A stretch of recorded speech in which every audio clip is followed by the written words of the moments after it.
Today is 16th October and this is our 77 day of consistent study. आप लोगों का SSC JE 2022 का exam 14 से 16 नवंबर के बीच होने वाला है और आज 16 अक्टूबर हो चुकी है। मतलब एक महीने से कम आप लोगों के पास रह गया है। अभी तक आपने कितनी पढ़ाई की है उससे ज़्यादा मैटर करेगा कि आखिरी के एक महीने में आप कितनी पढ़ाई कर रहे हो। क्या आप सब कुछ रिवाइज़ कर पा रहे हो? क्या आप अच्छे से मॉक टेस्ट दे पा रहे हो? आपके मॉक टेस्ट में नंबर कितने आ रहे हैं? आप कितना इंक्रीज़ कर पा रहे हो? क्या डेली पढ़ाई कर पा रहे हो आप? ये सब मैटर करने वाला है आपके एग्ज़ाम के लिए। तो ये आखिरी का 30 दिन जो है आपके, वो बिल्कुल बेस्ट डेज़ होने चाहिए आपके, ताकि जो एग्ज़ाम वाला दिन हो वो बिल्कुल परफेक्ट हो आपका। तो ये क्रैश कोर्स की तरह है 14 अक्टूबर से 7 नवंबर तक। मैं आपको डेली यह बताऊंगा कि आपको क्या पढ़ना है, ताकि आपको सोचना ना पड़े कि आज का आपका लाइफ पर्पस क्या है। आपको बस एसएससी जेईई 2022 को नहीं सोचना है, आपको सोचना है पर्टिकुलर डे को। जैसे आज 16 अक्टूबर है तो आपको सिर्फ ये देखना है कि 16 अक्टूबर को आपको क्या करना है। और अगर आपने वो कंप्लीट कर लिया, मान लेना कि आपका सिलेक्शन की तरफ आपने एक कदम बढ़ा दिया है, तो आज आपको जो करना है वो मैं आपको बता देता हूँ। आपको 1 घंटा रीजनिंग पढ़ना है डेली जैसा आप पढ़ते हो। 1.5 घंटा जीके पढ़ना है। और जीके में आप क्या पढ़ोगे वो मैं बता देता हूँ आपको। जीके में आप हिस्ट्री, ज्योग्राफी, पॉलिटी और इकोनॉमिक्स।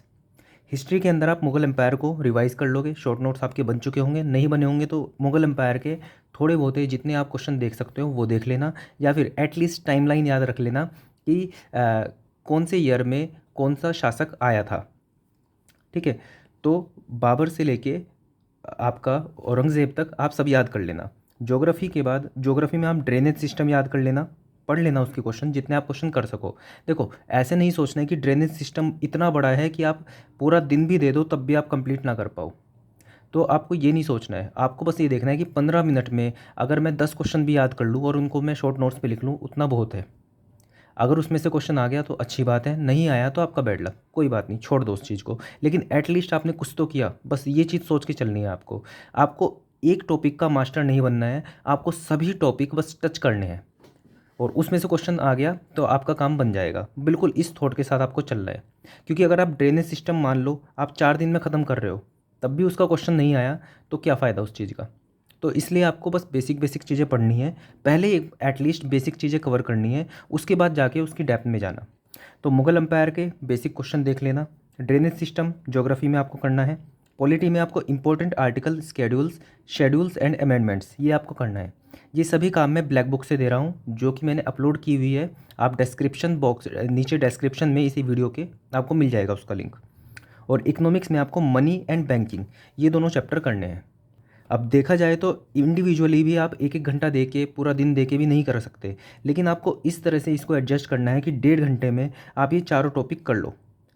ठीक है, जितने क्वेश्चन कर सको कर लेना, लेकिन 1.5 घंटे से ज़्यादा मत देना, क्योंकि टॉपिक्स इतने ज़्यादा हैं। अगर आप इसी चीज़ में रह गए तो सिर्फ शायद यही कर पाओगे आप, क्योंकि आपका मेन फोकस टेक्निकल पे होना चाहिए। तो 1.5 घंटे आप जीके का सिर्फ ये दोगे। उसके बाद करंट अफेयर, या तो आप करंट अफेयर की कोई जनवरी से अक्टूबर तक की, या अक्टूबर मिड तक की, या फिर सितंबर लास्ट तक की कर लेना, कोई वीडियो देख लेना। या फिर मैं डेली आपको टॉपिक दे दूंगा, जैसे कि मुझे बच्चों ने रिक्वेस्ट किया था कि मैं डेली करंट अफेयर के कुछ टॉपिक्स दे दूंगा, आप वो पढ़ लेना। तो आज आप नेशनल एंड इंटरनेशनल समिट्स जो हुई हैं अब तक जनवरी से अक्टूबर तक की, वो देख लेना। ठीक है, जिसमें इंडिया ने पार्टिसिपेट किया है, तो आप ये कर लेना। और ध्यान रहे कि ये जो आप पढ़ोगे किसी भी यूट्यूब चैनल से, इसके नोट्स ज़रूर बना लेना। नोट्स बना लेना मतलब जो भी आपको इंपॉर्टेंट लगे, जो भी समिट इंपॉर्टेंट लगे आपको, उसको लिख लेना। ठीक है, उसके इंपॉर्टेंट कुछ पॉइंट्स लिख लेना। और जब मैं कल को करंट अफेयर का कुछ अलग टॉपिक दूंगा, तो जब आप वो टॉपिक पढ़ रहे होंगे तो आपको इसको साथ में रिवाइज करते हुए चलना है। आपको ये अगले 30 दिन तक इस तरह से आप करोगे तो आपका करंट अफेयर तैयार हो जाएगा। ये जो 30 मिनट आपको कम लगते हैं, ये आपको लगेगा कि 30 मिनट से ही आपका काम बन गया। तो इस तरह से आपको पढ़ना है। तो 3 चीज़ हो गई नॉन टेक्निकल की, ये आपके ले जाएंगे 1 2 3 3 आवर्स। ठीक है, जो कि आपको देने हैं, ये है नॉन टेक्निकल। टेक्निकल में आपका आज शेड्यूल 2 चलेगा, जो कि 4 आवर्स का होगा। उसमें आपको क्या करना है, आपको FM, survey, steel and transport, ये 4 सब्जेक्ट देखने हैं। इसमें आपको क्या करना है, शुरू के 2 घंटे में आपको क्या करना है, आधे घंटे में एफएम के जो आपके शॉर्ट नोट्स हैं या फिर हैंडबुक से फॉर्मूलाज, ये आपको रिवाइज करना है जितने आप कर सको। आधे घंटे में सर्वे, आधे घंटे में स्टील और आधे घंटे में ट्रांसपोर्ट, ये पूरा सब्जेक्ट आपको देखना है। आई रिपीट, शॉर्ट नोट से और हैंडबुक से देखना है, पूरी कॉपी आपको रिवाइज करनी नहीं लगनी है, वरना आप एक चैप्टर भी पूरा नहीं कर पाओगे। ठीक है, नहीं शॉर्ट नोट्स बने हैं तो अभी से बनाना स्टार्ट कर दो उसका। ठीक है, तो ये चारों देखने हैं आपको। प्लस 2 घंटे में आपको ये करना है। कैसे करोगे? आधा घंटा इसको, आधा घंटा इसको, आधा घंटा इसको, आधा घंटा इसको। प्लस एफएम के 2 चैप्टर मैं आपको बता रहा हूँ, वो उन चैप्टर्स के आपको एसएससी जेई के पीवाईक्यू करने हैं। वो चैप्टर क्या क्या है? Properties of fluid and fluid dynamics.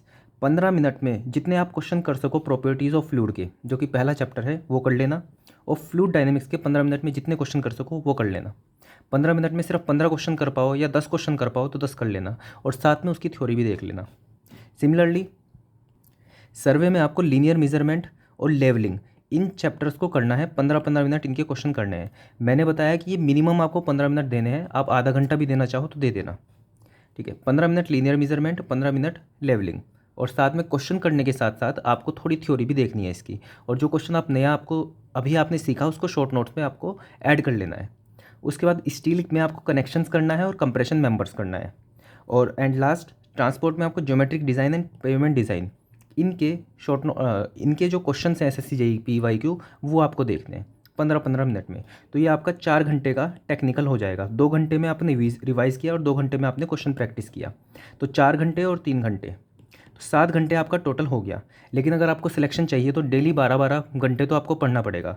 तो ये मिनिमम मैंने आपको बता दिया 7 घंटे, और इसके बाद आपको 5 घंटे 4 घंटे जो आप पढ़ोगे वो आपकी फ्लेक्सिबिलिटी है। आप उसके अंदर एक टॉपिक भी पढ़ सकते हो, 10 टॉपिक भी पढ़ सकते हो, या फिर इन्हीं टॉपिक्स में आप टाइम ऐड कर सकते हो, वो आपके ऊपर है। तो बस ये आखिरी 30 दिन है, इसमें जान लगा दोगे सिलेक्शन हो जाएगा, क्योंकि जितनी वैकेंसी इस बार आई है उतनी शायद कभी आए एसएससी जेई में। तो इस बार सीपीडब्ल्यूडी में जाके बैठ जाओ, और उसके बाद फिर आगे की कभी सोचना। लेकिन एक बार जब आप सिक्योर हो जाते हो एक जॉब में, तो फिर आप आगे की सोच सकते हो, और एक बड़ी जगह पे आप सिक्योर हो जाते हो जब एक एश्योर हो जाते हो आप। क्योंकि सीपीडब्ल्यूडी में जेई होना ये अपने आप में बहुत बड़ी बात है, और इस बार मौका है आपके पास कि आप ये कर सको, क्योंकि वैकेंसी बहुत ज़्यादा है इस बार। तो ये आखिरी का 30 दिन जो है इसमें जान लगा दो, और जिस तरह से मैं बोल रहा हूँ उस तरह से पढ़ सकते हो। और अगर आपने ऐसे कर दिया तो आपको रिवीजन, पीवाईक्यू, इन सब की कोई दिक्कत आने नहीं वाली है। आराम से 60 से 70 मार्क्स तो आपके आ जाने हैं टेक्निकल में। और अगर आपने डेली रीजनिंग इस तरह से किया, 1 घंटा रीजनिंग किया अभी अगले 30 दिन भी, तो 35 से 40 नंबर तो आपके तब आ जाएंगे अगर आपने आज से स्टार्ट किया है। लेकिन आप पहले से करते हुए आ रहे हो तो 45 प्लस मार्क्स आपके कहीं नहीं गए, वो भी 45 मिनट में आप कंप्लीट कर दोगे। ठीक है, जीके का ज़्यादा कुछ पता नहीं होता किसी को भी, लेकिन आपके जो एवरेज चीज़ें हैं, जो बेसिक क्वेश्चन हैं, वो आप कर पाओगे। ये हमारी स्ट्रैटेजी 14 अक्टूबर से 7 नवंबर तक चलेगी, ताकि 7 से 14 नवंबर में आपको कुछ स्पेस मिल सके खुद से करने के लिए। बाकी आप मुझे बोलोगे तब मैं आपके लिए कुछ गाइडेंस बना दूंगा, लेकिन अभी 7 नवंबर तक के लिए है। यही था आज की स्ट्रैटेजी में। प्लस मैं आप लोगों से कुछ बताना चाहूँगा आपसे कि 20 अक्टूबर को मेरा इंटरव्यू है, और साथ में कुछ फैमिली में जो मैंने आपको बताया था, मैं डेली डिस्कस नहीं करूँगा उसको, हर बार डिस्कस नहीं करूँगा कि क्या हुआ था। तो इसलिए मैं 20 अक्टूबर तक कोई भी क्वेरी नहीं ले पाऊँगा आपकी इंस्टाग्राम पे। तो उसके बाद ही मैं आपकी क्वेरी ले पाऊँगा, लेकिन हाँ, वीडियो मैं लगभग बना दूँगा डेली। ये आज का आपका लाइफ पर्पज़ है, इसको कंप्लीट करो। All the best. That's all for this video. Thank you.